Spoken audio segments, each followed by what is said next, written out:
So, thank you for coming. This is the very first speech about the big data session, so hope you will like it.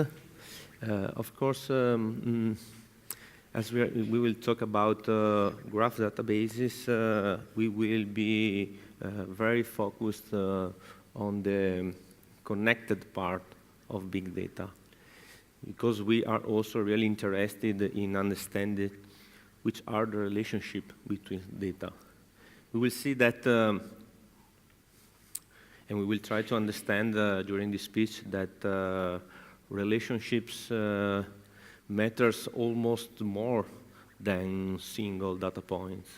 Because when we talk about big data, we are often focused about managing tons of data. But the problem is also trying to understand the value from those data by analyzing the relationship that are in play between those data. Because this is another important aspect of your data. Think, for example, about the social networks, where you are really interested in the connection between you and your friends and the friends of friends and so on. So we will try to be a bit focused on that part, of course. This is more or less the agenda. So I want to have a short introduction about what I mean by modern data and how we can manage them. Then I want to talk a bit about the graph database. But if a lot of you already know about that, I will compress this part. And then I want to introduce a use case that we are working on since a couple of years about managing art data inside a graph and try to understand which are the connection between the artists, who was the influencers of a specific artist, and try to analyze information about the life of an artist by analyzing the relationship that those artists has with the world in general. So I'm Lorenzo Speranzoni. I come from Venice. I'm a Neo4j evangelist, especially in the Italian market. I started working on Neo4j 4 years ago, more or less. And I'm the CEO of a micro company which is called Larus, which is the Latin name for seagull. We are based in Venice, and more or less this is the Venice we know. Not this one for George Clooney wedding, where you can see these tons of boats in the Grand Canal. So we are the leading partner in Italy. And currently, we are working on some connectors between Neo4j and your code. As in this case, we are developing the new JDBC driver. It is an open source project, so you can download it and contribute to that. Good thing is that it is built on the new version 3.0, which has introduced a new protocol for fast performances, which is called Bolt. So we are developing a new version of the protocol of the driver to bring aboard the new protocol. And we also have implemented a connector between Neo4j, which is of course a graph database, and Couchbase, which is a document database. The idea here is to have and to take advantage of each database, because every database has its power for specific inquiries, for managing specific data. So this is an example of the typical approach of polyglot persistence. So we store the data in many stores, and then we inquire in the best place. Also, that one is an open source project that you can contribute if you would like. You can join me after the session, and we can discuss about that. So what about modern data and what does mean managing those data? So of course we start with these giants And the question is, do you think those guys use a relational database? No, of course no. Because those guys was the first one that had to manage what today we call big data. And they soon understood that they need a specific store to manage this kind of information. So let's try to understand why they have implemented proprietary databases that today have become open source project. I think, for example, Twitter has a graph database behind the scene, which is called FlockDB. In the origin, it was a proprietary GraphDB, and now it is an open source project. Also Cassandra and so on. So we have lots of examples that probably today we are studying, using, and so on. So managing modern data today, at least, is a function of 3 factors: the size, the uniformity, and the connectedness of information. These 3 variables define the complexity of our data. We know we have tons of data to manage. And from the uniformity point of view, it is interesting, this chart, because it highlights what's happening in terms of the kind of data we are called to manage. Typically, relational databases are good to manage structured data. This is, and it is the black part of the graph. As you can see, structured data are growing a bit, but in a line. So we can say that for this kind of data, the hardware evolution and the technology will be able to easily support this evolution. The problem is on the blue part, because unstructured data and semi-structured data like text, log file, blogs, tweets, and so on, audio and video, are growing exponentially. So this is the real part that we will be called to manage, and this is the real difficult part of this game. And the third factor of data complexity is the connection degree. Connected data are everywhere. Let me just take some example. Of course, everything started with social networks, Facebook and Twitter, as I mentioned. We can see connected data in the field of telecommunication. The network can be represented as a graph, and we are interested in understanding, for example, to run impact analysis about the network or to run optimization of the network. We are interested in understanding how 2 points are connected, which are the routes that can connect two data points. Of course, for route finding, when we use Google Maps and so on, of course, we are interested in going from one place to another, and we want to identify the better route to go with. Recommendation engine are a typical example of connected data, because we are interested in understanding in receiving better proper recommendation in what we really like. We are not anymore interested in the top 10 sold products. We want the system to understand what we buy, we like, and we want the system tell us a proper recommendation. Of course, for logistics, because we are interested in optimizing the way we transport goods.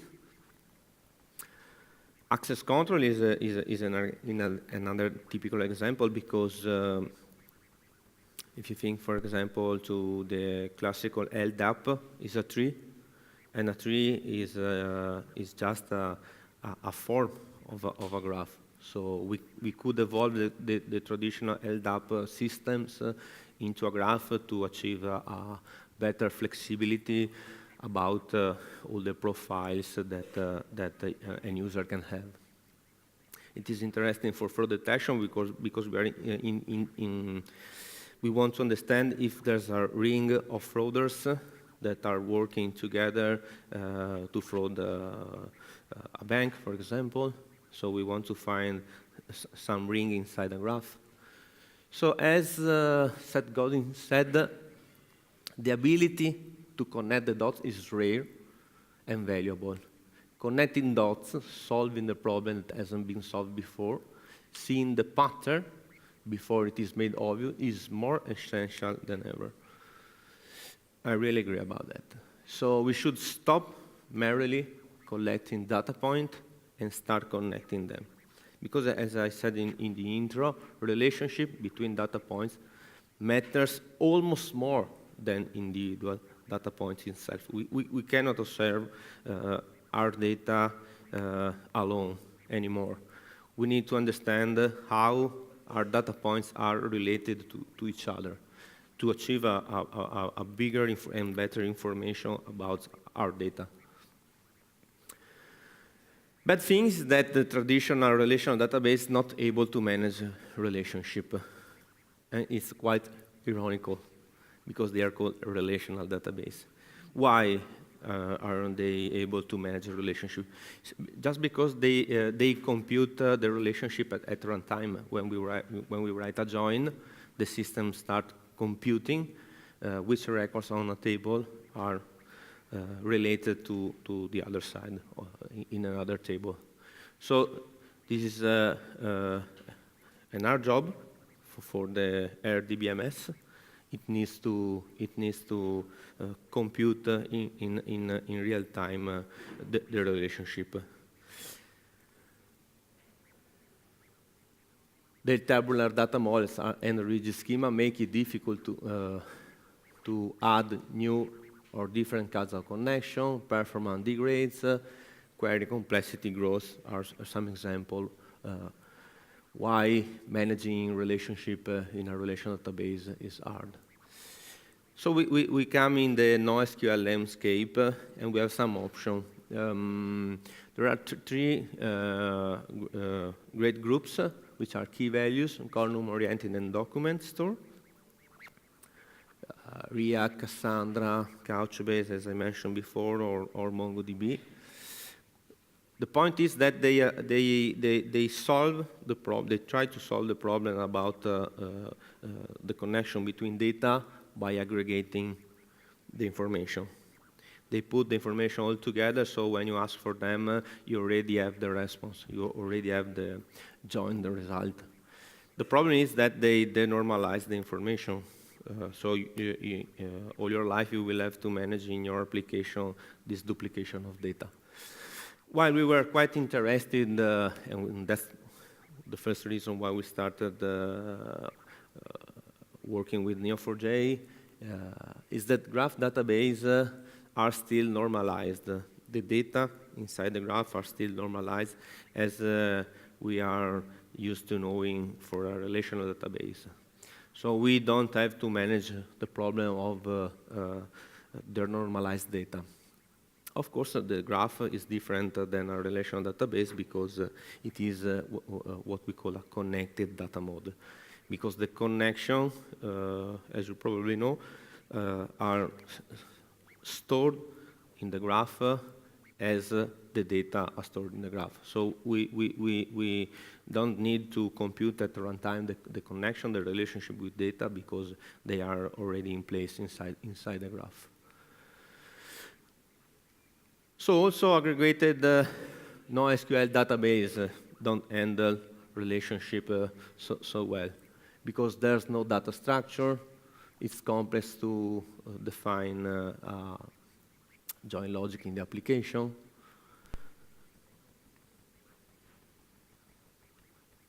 And that's why we believe that the technology which is the best to managing the relationship between data is of course a graph database. And in particular, today I want to showcase some example about Neo4j. So Neo4j is a is designed for data relationship, and is focused, of course, on data relationship. And it is also faster, because since it already has the information about relationship inside the graph, it don't need to compute it. So if you want to walk inside the graph from a node to another, you can do it very fast. Thanks to this property, that's why traversing a graph is so fast in Neo4j, because there's this principle, the index-free adjacency property. A graph database can find the neighbors at any given node without having to consider the full set of relationship in the graph. As a result of this, as dataset size increase, the time it takes to get a relationship of any given node stay constant. That's the good news. And the popularity about graph database is growing. This is the DB Engine site. It is an independent site about databases and DB engines. So you can have a look at it. Gartner and Forrest are predicting that over 25% of enterprise will be using a graph database by 2017. So lots of people are looking with a great interest. And this is the last big project that you probably know about. The Panama Paper scandal was managed from a technological point of view with Neo4j. It is powered by Neo4j. I leave some links in the slide so you can have a look. And the good news is that 2 days ago in London, those data became public, so you can also, if you want, try to download them and load into Neo4j and try to run some analysis about the Panama Paper scandal and all the data that they collected. So graph databases, now these are charts, of course. Graph databases are built by a set of edges and vertices. There's a theory behind that, because Euler in 1735 invented the graph theory by solving the famous problem of the 7 bridges of Königsberg. And the 4 building blocks of a graph database are nodes, relationship, properties, which are stored both inside the nodes and relationships. And then we can use labels to identify the node by giving a type. So you can identify the nodes according to your domain. For example, we can have artists, we can have artworks, we can have museums, and so on. This is the typical form of a property graph model as Neo4j. Nodes are used to represent entities and complex types, relationship defined with regards to node instances. So, for example, Alan purchased Tinker, Tailor, Soldier, Spy books, and so on. Labels are used to represent roles, while properties are stored, as I said, on nodes and relationship. For example, in a label property graph, we could have something similar, something like that. This is me, Lorenzo, which loves Olympia. I live with her, and we both own a car that I can drive. So the idea is that the model that and the way we store the data is really close to the way we observe our data. Let me say this graph is comprehensible probably for everyone, not only to technical or IT developers as we are. And this is the conversion. So the typical relational model in a many-to-many relationship needs to introduce an associative table, while we represent this kind of structure in a graph that way. So we have a record of a table, which is Andreas, that knows 3 persons that are the 3 records in the friends table. Neo4j is interesting also because, for example, it is transactional. It is a fully ACID compliant database. So this is the second interesting aspect of graph database. The first one I said is that the data are normalized. The second one is that it is fully transactional. And this is something our customer may pretend. I'm thinking, for example, about banks and so on, where the concept of transaction is crucial. While other NoSQL databases are not transactional in the sense they are not fully ACID compliant. We can inquiry the graph database with a language which is called OpenCipher. Open stands for an open source language. Cipher is an expressive, compact, easy graph database query language and enable a user to ask the database to find data that matches a certain pattern. So that pattern on the left can be found, for example, in that part of the graph. And this is the way we write Cipher statement in Neo4j. So if we want to represent that pattern, Lorenzo loves Olympia, then we will write match person, because Lorenzo is a person is the label, and that person has a property, which is called name, and the value is Lorenzo, and the relationship is expressed that way. We have the same, more or less the same representation of the relationship in the graph, because it is based on the ASCII art. So we have the label, the property, also on the other side, and the two represents a node. Okay, this is more or less a very fast intro about Neo4j, about Cipher, and so on. So for my use case, also because today we are likely in Amsterdam, which is the land of Van Gogh, so I'm also happy for that. So we started a project, a concept about managing all art information inside the graph, because we believe that by analyzing the information inside the graph, we could improve the knowledge about art. And we defined this project to help you to get in touch with the arts. So for example, through a graph, we could discover that Van Gogh painted an artwork which is called The Siesta, which is exactly a copy of La Siesta, which was painted by Jean-François Millet. So we are interested in some way in discovering patterns like that inside the graph. Also on that side, we know that one of the most famous paintings about Millet was the Angelus, which was used in many paintings by Salvador Dalí. Interesting thing is that the same topic is used by two artists that belongs to different art movements, because Millet was a realist, while Dalí was a surrealist. And we want to also find connection between the colors that turn in the paintings.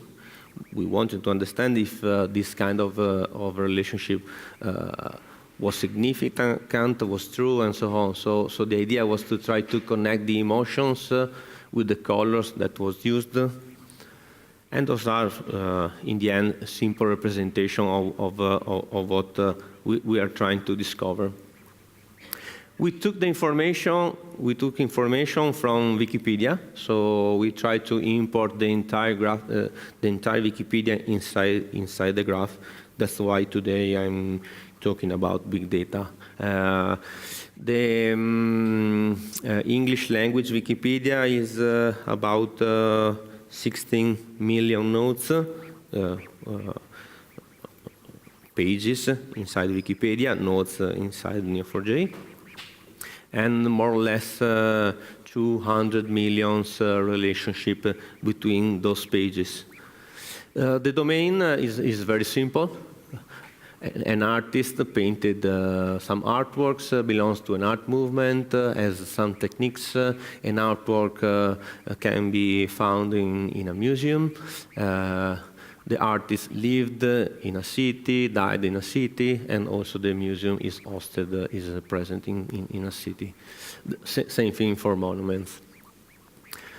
The idea is to enlarge our project by taking open data, SciDoc data, trying to run color analysis or sentiment analysis about some books regarding the art, and so on. So we are trying and experimenting a lot of things around that.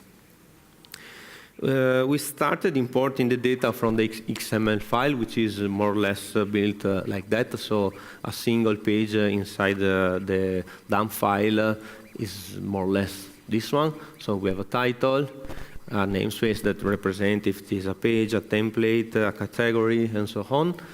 And then we have the data. Then we have the data. Here you have what you can see inside the page.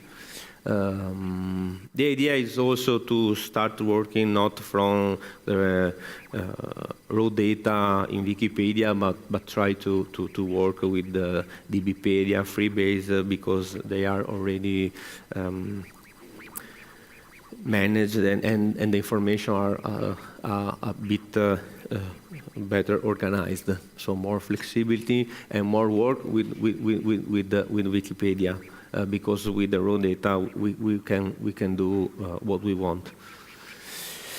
And this is the way we translated Wikipedia into the graph. So more or less one page in Wikipedia becomes a node, and one link from a page to another became a relationship. So every time you can see a link inside a page, it is translated into a relationship in the graph.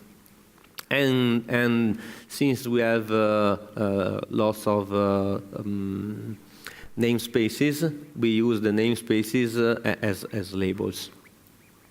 Then there is this part of the page, which is called the info box. That has lots of information which are really interesting. It's hard to parse from scratch, that's why maybe it's better to use Freebase. But the idea is to use this part to understand which part of the domain this page contains. So when we see that it is an info box related to an artist, we know that this page is talking about, of course, an artist. And similarly for artworks and so on. So we can create a link between our domain and Wikipedia. As I told you, this is more or less, this is a bit older. Now with the last dump we downloaded last week, we are arrived at more or less 16 million nodes. So I started with a very simple concept 3 years ago. I just put some data inside the graph. So for example, this is the browser, sorry, if the Neo4j browser, if some of you have never seen it. So when I start Neo4j, I also have a browser where I can run the Cypher queries. So for example, in this sample data, we could ask find, match stands for find, finds the artist Van Gogh, and tell me to which movements he belongs, from what side, and tell me all the cities that are related to that artist. And please return me the artist, the art movement, and those cities. So if I run this Cypher query, I can see emerging a graph.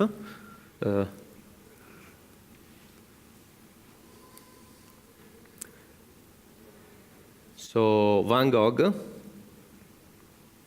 let me enlarge it a bit. So Van Gogh belongs to post-impressionism art movement and was born in Zundert, which is the city, this one, and died committing suicide in Auvers-sur-Oise in France. So the graph is emerging. We know that Van Gogh walked to the southern part of France because he was looking for the right light for his artworks. So I tried to represent his trip across Europe. So he was in Noyon, he was in Antwerp, then he moved to Paris, where he met lots of impressionists. And then finally he came to the southern part of France, in Arles. And then he came back to Auvers-sur-Oise, which is a small country quite close to Paris, where he died, as I said, by committing suicide. So I tried to represent his trip inside the graph, and in every city he went, I tried to understand which artist he met. So, for example, in Antwerp, he met Rubens, which was an artist that belonged to the Baroque movement. Then in Paris, for example, this one, he met a lot of artists like Monet, like Pissarro, like Bernard, Seurat, and so on. So I try to understand in every stage of his trip which artist he met and probably influenced him. Then, of course, we can understand where he painted some masterpieces. So I connected to the graph not only, for example, in Noyon, he painted his first famous artwork, The Potato Eaters, and so on.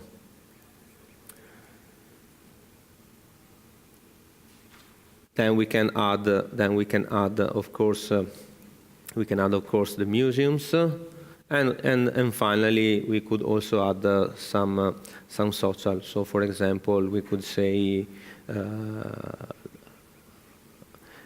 Lorenzo visited, lives in Mestre and was in Auvers-sur-Oise, like it, also was in Museo d'Orsay, where he visited, he posted something about that, and so on. So we can evolve an artist domain also by adding new relationship related to some social information. And this is another interesting part of how a graph can support the evolution of our application in terms of requirements.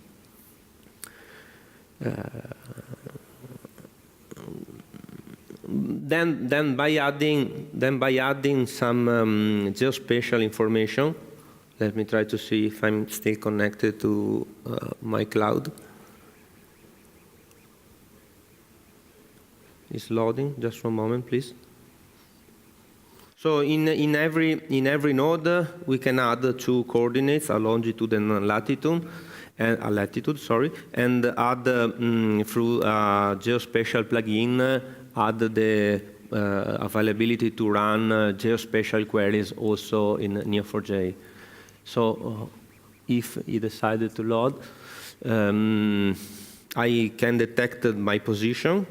And try to ask, okay, here we go, and try to ask if there is some museum about Van Gogh close to here. For example, we could say within 5 kilometers from CodeMotion, is there some museum about Van Gogh? Yes, of course. There are two museums, which is the Risk Museum and the Static Museum. And for example, we could ask which paintings are hosted in this museum, and also have a preview about that. So the idea is to evolve the graph by adding information. In this example, I just added the geospatial information to try to map the position of Van Gogh artworks, in which museum they are. Now we are building a concept for the mobile. The idea is that while you are traveling, the system detects your position and suggests some interesting artworks that could be close to where you are traveling. So if you are in your car, the system will say, hey, there's an interesting museum that probably you could be interested in. So the idea is to use the mobile to run some recommendation about some places related to art that you could visit. Just 1 second, the last one, and then I leave you for the coffee.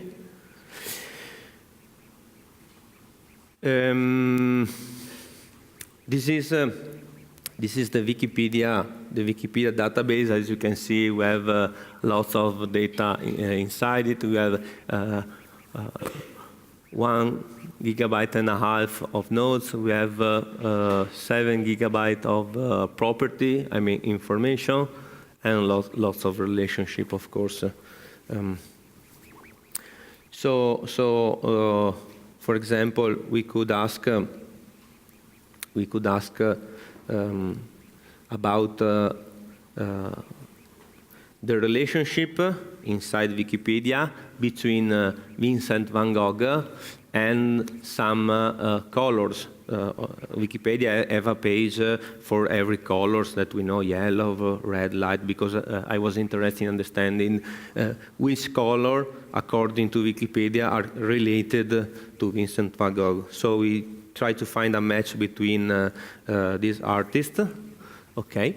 And we can find, of course, that there's a connection between Van Gogh and his famous yellow. Yellow was his most favorite color. But the interesting thing is that Wikipedia talks about other colors. And then from that we could try to understand, for example, if for the same colors, other artists are in some ways connected to and used the same color in their painting, probably. So we could add another node here by writing Wikipedia artist page, which is the label.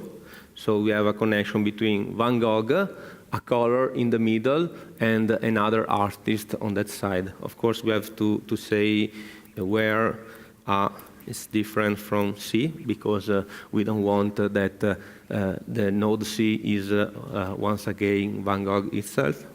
And then we can print the title, sorry. Okay. So the system responds by saying, for example, Claude Monet used the Paris green color as Van Gogh did. So by exploring the graph, which contains all the information from Wikipedia, we could understand if some artists use the same colors for some way, etc., etc. Of course, for the moment, and then I close, of course, for the moment, we don't have a weight inside the link. So when in a page, in a Wikipedia page, you have a link, we create a relationship. We don't know which is the meaning of this relationship. For example, we could extract from the text the sentence that contain that link, so to give a bit of context about what that links means, or better, we should run some natural language processing to try to give a weight to the link, because we don't know if in this analysis we still don't know if the Van Gogh loved yellows, or hated yellow. Okay. This is more or less the kind of things that we are trying to inspect inside the graph. Loading the database was quite full. It takes a couple of minutes. I could run for you also live, but we don't have time. Probably, if you are interested, we can do that. What we did was to export the XML data into some see as full files. And there's a native feature, which is called Neo4j import, that is able to understand the content of those files to create nodes and relationship. The slower part was parsing, of course, the XML and generating the CSV file, but from then was just a joke to populate the database with the Neo4j import facility. Okay, thank you so much. If you have questions, you can meet me.